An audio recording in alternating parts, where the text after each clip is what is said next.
ನಮಸ್ತೆ ಟಿವಿ20 ಕನ್ನಡ ವಾಹಿನಿಗೆ ಸ್ವಾಗತ. ಬೆಂಗಳೂರಿನ ಬಿಜೆಪಿ ಕಚೇರಿಯಲ್ಲಿ ಮಾತನಾಡಿದ ಬಿಜೆಪಿ ರಾಜ್ಯಾಧ್ಯಕ್ಷ ಬಿವೈ ವಿಜೇಂದ್ರ, ಮಾಜಿ ಶಾಸಕರು ಪರಾಜಿತರ ಸಭೆ ನಡೆಸಿದ್ದೀನಿ. ನಾನು ಅಧ್ಯಕ್ಷನಾದ ಮೇಲೆ ಕೆಲಸದ ಒತ್ತಡ, ಬೇರೆ ಕಾರಣಕ್ಕೆ ಸಭೆ ಮಾಡಲು ಆಗಿರಲಿಲ್ಲ. ಎಲ್ಲರನ್ನೂ ವಿಶ್ವಾಸಕ್ಕೆ ತೆಗೆದುಕೊಂಡು ಜಿಲ್ಲಾ ಪಂಚಾಯತ್, ತಾಲೂಕು ಪಂಚಾಯತ್ ಚುನಾವಣೆ ಎದುರಿಸಬೇಕು ಅಂತ ಚರ್ಚೆ ಮಾಡಿದ್ದೇವೆ. ಸಣ್ಣ ಪುಟ್ಟ ಗೊಂದಲ ವ್ಯತ್ಯಾಸಗಳು ಇರುತ್ತೆ, ಅದೆಲ್ಲವನ್ನ ವರಿಷ್ಠರು ಗಮನಿಸ್ತಾ ಇದ್ದಾರೆ. ಯಡಿಯೂರಪ್ಪ ಸೇರಿ ಹಿರಿಯರು ಎಲ್ಲ ಮಾರ್ಗದರ್ಶನ ಕೊಟ್ಟಿದ್ದಾರೆ. ರಾಜ್ಯದ ರಾಜಕೀಯ ಪರಿಸ್ಥಿತಿಗಳ ಬಗ್ಗೆಯೂ ಚರ್ಚೆ ಮಾಡಿದ್ದೇವೆ. ಇವತ್ತಿನ ಸಭೆ ಯಾವುದೇ ಬಲ ಪ್ರದರ್ಶನ, ಯಾರನ್ನೋ ಪಕ್ಷದಿಂದ ಉಚ್ಚಾಟನೆ ಮಾಡಬೇಕು ಅಂತ ಮಾಡಿರುವುದಲ್ಲ. ಪಕ್ಷವನ್ನ ಬಲಪಡಿಸಲು ನಾನು ಚರ್ಚೆ ಮಾಡಿದ್ದೀವಿ. ರಾಜ್ಯದ ಅಧ್ಯಕ್ಷನಾಗಿ ಪಕ್ಷವನ್ನ ಬಲಪಡಿಸಬೇಕು ಅಂತ ನನಗೂ ಇದೆ ಎಂದು ಬಿವೈ ವಿಜೇಂದ್ರ ಹೇಳಿದ್ದಾರೆ. ಎಲ್ಲ ಒಂದು ಕಡೆ ಬಲ ಪ್ರದರ್ಶನ ಮಾಡ್ತಾ ಇದ್ದಾರೆ. ಪ್ರಶ್ನೆ ಇನ್ನೂ ಬಂದಿಲ್ಲ ಅಂತ ನಾನು ಕಾಯ್ತಾ ಇದ್ದೆ. ಇವತ್ತಿನ ಸಭೆ ಯಾವುದೇ ರೀತಿಯ ಬಲ ಪ್ರದರ್ಶನ ಆಗಲಿ, ಯಾರನ್ನೋ ಪಕ್ಷದಿಂದ ಉಚ್ಚಾಟನೆ ಮಾಡಬೇಕು ಈ ವಿಚಾರ ಆಗಲಿ, ಯಾವುದು ಕೂಡ ಈ ವಿಚಾರನ ಇಟ್ಕೊಂಡು ಸಭೆ ಸೇರಿರ್ತಕ್ಕಂಥದ್ದಲ್ಲ. ಪಕ್ಷವನ್ನು ಹೇಗೆ ಸರಿಪಡಿಸಬೇಕು ಅಂತಕ್ಕನ್ನ ಅನ್ನುವ ಕರ್ತವ್ಯ ರಾಜ್ಯದ ಅಧ್ಯಕ್ಷನಾಗಿ ನಂದು ಕೂಡ ಇದೆ. ಪಕ್ಷದ ಹಿರಿಯರು, ವರಿಷ್ಠರು ಕೂಡ ಇದ್ರ ಬಗ್ಗೆ ನಮಗೆ ಮಾರ್ಗದರ್ಶನ ನೀಡುತ್ತಾರೆ. ಆದರೆ ಇವತ್ತಿನ ಸಭೆ ಇವೆಲ್ಲವನ್ನು ಕೂಡ ಬದಿಗಿಟ್ಟು ಪಕ್ಷವನ್ನು ಬಲಪಡಿಸ್ತಕ್ಕಂಥ ನಿಟ್ಟಿನಲ್ಲಿ ಎಲ್ಲರನ್ನೂ ಕೂಡ ಜೊತೆಗೆ ತೆಗೆದುಕೊಂಡು ಹೋಗ್ಬೇಕು, ಈ ನಿಟ್ಟಿನಲ್ಲಿ ಸಭೆಯನ್ನು ಮಾಡಿದ್ರು. ಕಾಂಗ್ರೆಸ್ನಲ್ಲಿ ಸರ್ ಡಿ.ಕೆ. ಶಿವಕುಮಾರ್ ಅವರು ಟೆಂಪಲ್ ರನ್ ಮಾಡ್ತಾ ಇದ್ದಾರೆ. ಇನ್ನೊಂದು ಕಡೆ 13 ತಾರೀಕು ಇನ್ನೊಂದು ಕಡೆ ಡಿನ್ನರ್ ಪಾಲಿಟಿಕ್ಸ್ಗೆ ಬ್ರೇಕ್ ಹಾಕಿದ್ದಾರೆ. ಏನು ನಡೀತಿದೆ? ಡಿ.ಕೆ. ಶಿವಕುಮಾರ್ ಅವರು ಇತ್ತೀಚೆಗೆ ನಡೆದ ಬೆಳಗಾವಿ ಅಧಿವೇಶನದಲ್ಲಿ, ಚಳಿಗಾಲದ ಅಧಿವೇಶನದಲ್ಲಿ ಸದನದಲ್ಲಿ ಮಾತನಾಡಿದ್ದಾರೆ. ಒಂದು ಮಾತನ್ನು ಹೇಳಿದ್ದಾರೆ.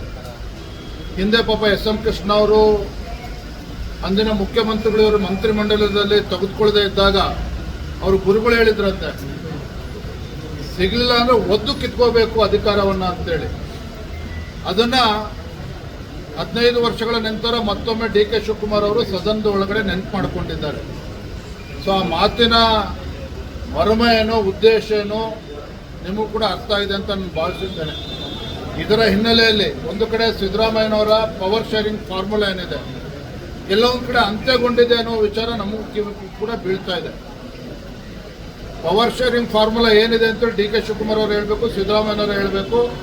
ಆದರೆ ನಮಗಿರ್ತಕ್ಕಂಥ ಮಾಹಿತಿ ಸಿದ್ದರಾಮಯ್ಯರ ಅವಧಿ ಪೂರ್ಣಗೊಳ್ತಾ ಇದೆ ಅಂತೇಳಿ. ಹಾಗಾಗಿನೇ ಸಿದ್ದರಾಮಯ್ಯನವರು ಕೂಡ ದಾಳವನ್ನು ಉರುಳಿಸ್ತಾ ಇದ್ದಾರೆ. ಬೇರೆ ಸಚಿವರ ಮುಖೇನ ಮೂಲಕ ಡಿನ್ನರ್ ಪೊಲಿಟಿಕ್ಸ್ ಕಾಂಗ್ರೆಸ್ ಪಕ್ಷದಲ್ಲಿ ಈಗಾಗಲೇ ಪ್ರಾರಂಭ ಆಗಿದೆ. ನಾನು ಅವತ್ತೇ ಹೇಳಿದ್ದೇನೆ, ಯಾವಾಗ ಸಚಿವರ ಮನೆಯಲ್ಲಿ ಕೆಲವು ಮಂತ್ರಿಗಳು, ಶಾಸಕರನ್ನ ಸೇರಿಸಿದ್ರು, ಅಲ್ಲೇ ಸಿದ್ದರಾಮಯ್ಯನವರ ಆಟ ಪ್ರಾರಂಭ ಆಗಿದೆ ಅಂತಕ್ಕಂಥದ್ದು ಜಗಜ್ಜಾಹೀರಾಗಿದೆ. ಅವರ ಹೈಕಮಾಂಡ್ ಏನೇ ಹೇಳಿದ್ರು ಸಹ ಡಿನ್ನರ್ ಪೊಲಿಟಿಕ್ಸ್ ಕಂಟಿನ್ಯೂನೂ ಕೂಡ ಆಗ್ತದೆ, ಮುಂದುವರಿತದೆ. ಡಿ.ಕೆ. ಶಿವಕುಮಾರ್ ಅವರು ಹಂಗಂತೇಳಿ ಏನು ಒದ್ದು ಕಿತ್ಕೋಬೇಕು ಅಂತೇಳಿ ಗುರುಗಳು ಅವ್ರಿಗೆ ಹೇಳಿದ್ದಾರೆ. ಆ ಒಂದು ಕಾರ್ಯದಲ್ಲಿ ಅವರು ಕೂಡ ಪ್ರವೃತ್ತರಾಗ್ತಾರೆ ಅನ್ನೋದು ನಮ್ಮ ಕಿವಿ ಕೂಡ ಬೀಳ್ತಾ ಇದೆ. ಹಾಗಾಗಿ ಬರೋ ದಿನದಲ್ಲಿ ಆಡಳಿತ ಪಕ್ಷದ ಜಗಳ ಏನಿದೆ ಈಗಾಗಲೇ ಬೀದಿಗೆ ಬಂದಿದೆ, ಇನ್ನೂ ಕೂಡ ರಾಜ್ಯ ಜನ ನೋಡೋರಿದ್ದಾರೆ ಅದನ್ನು. ಥ್ಯಾಂಕ್ ಯು, ಧನ್ಯವಾದ.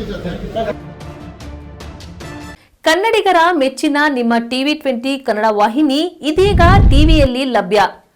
ಕರ್ನಾಟಕ ಮತ್ತು ದೇಶ ವಿದೇಶದ 360 ಡಿಗ್ರಿ ಸುದ್ದಿ ವಿವರವನ್ನ ಪಡೆಯುವುದಕ್ಕೆ ಟಿವಿ20 ವಾಹಿನಿಯನ್ನು ಲೈಕ್ ಮಾಡಿ, ವಿಡಿಯೋಗಳನ್ನು ಶೇರ್ ಮಾಡಿ, ಕಮೆಂಟ್ ಮಾಡಿ, ಸಬ್ಸ್ಕ್ರೈಬ್ ಮಾಡಿ. HCN ಕೇಬಲ್ 842 ನಂಬರ್ನಲ್ಲಿ ಹುಕ್ಕೇರಿ ತಾಲೂಕು ಹಾಗೂ ಸಂಕೇಶ್ವರದ ಸುತ್ತಮುತ್ತಲಿನ ಹಳ್ಳಿಗಳಲ್ಲಿ ಲಭ್ಯ. PCN ಕೇಬಲ್ 129 ನಂಬರ್ನಲ್ಲಿ ಹಾರುಗೆರೆ ಸುತ್ತಮುತ್ತಲಿನ ಹಳ್ಳಿಗಳಲ್ಲಿ ಲಭ್ಯ. ರಾಯಬಾಗ್ ಡಿಜಿಟಲ್ ಚಾನೆಲ್ ಕೇಬಲ್ 80ನೇ ನಂಬರ್ನಲ್ಲಿ ರಾಯಬಾಗ ತಾಲೂಕಿನ ಸುತ್ತಮುತ್ತಲಿನ ಹಳ್ಳಿಗಳಲ್ಲಿ ಲಭ್ಯ.